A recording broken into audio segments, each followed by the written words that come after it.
Bonjour chers frères et sœurs, et ce lundi de la 30e semaine du thème ordinaire, il nous appartient de méditer sur un passage du chapitre 10 de Saint Matthieu. En ce temps-là, Jésus disait à ses apôtres: « Ne pensez pas que je sois venu apporter la paix sur la terre. Je ne suis pas venu apporter la paix, mais le glaive.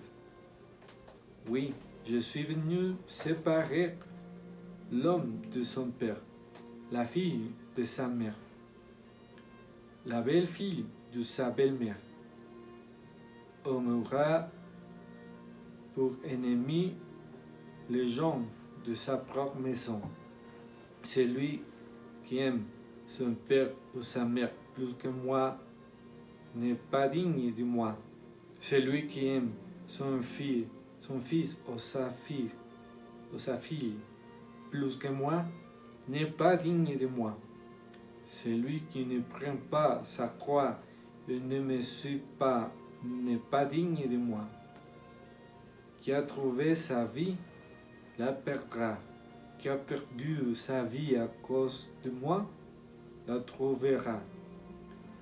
Qui vous accueille, m'accueille. Et qui m'accueille, accueille celui qui m'a envoyé. Qui accueille un prophète en sa qualité de prophète recevra une récompense du prophète. Qui accueille un homme juste en sa qualité de juste recevra une récompense du juste.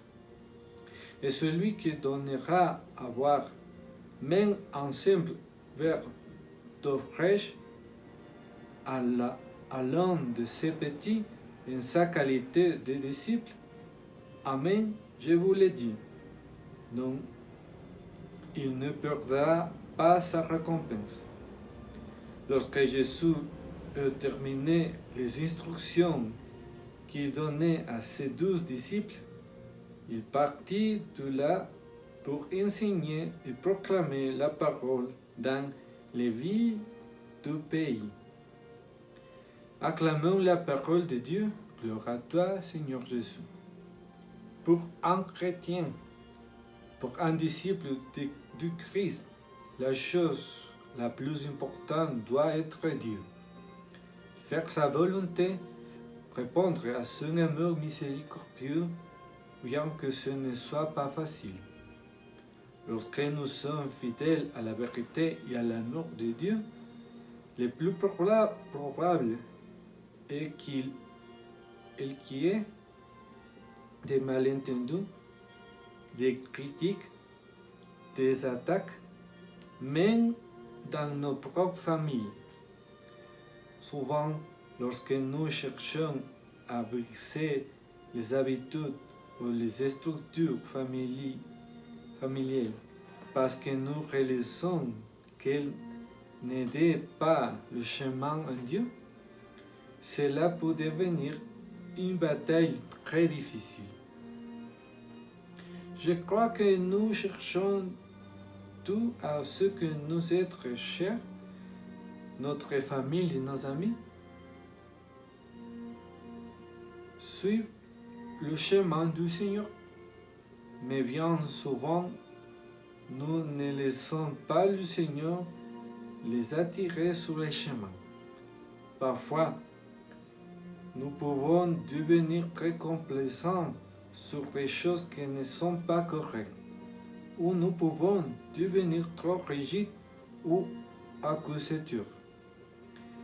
Dans les deux cas, nous ne laissons pas Dieu travailler parce que nous voulons conduire la personne à Dieu à notre manière, c'est-à-dire que nous le faisons par orgueil. Ce que nous devons faire, c'est être fidèles à l'amour et à la vérité de Dieu. Bien que cela signifie parfois que mon frère ou mon ami se fâche ou me rejette au début. Bien sûr, c'est une croix. C'est une mort à soi-même, parce que nous devons mourir à nos manières, même dans nos affections humaines, pour laisser le Christ être celui qui travaille en nous. Cependant, nous devons le faire avec espérance, sachant que chaque mort pour amour, uni à la croix du Christ, nous conduit à la résurrection. Demandons aujourd'hui à la Vierge Marie de nous aider à être fidèles à la voie de Dieu. Malgré les difficultés et les complications, qu'à chaque fois que nous le faisons pour le vrai amour, cela aura sa récompense. Que Dieu vous bénisse, au nom du Père et du Fils et du Saint-Esprit. Amen.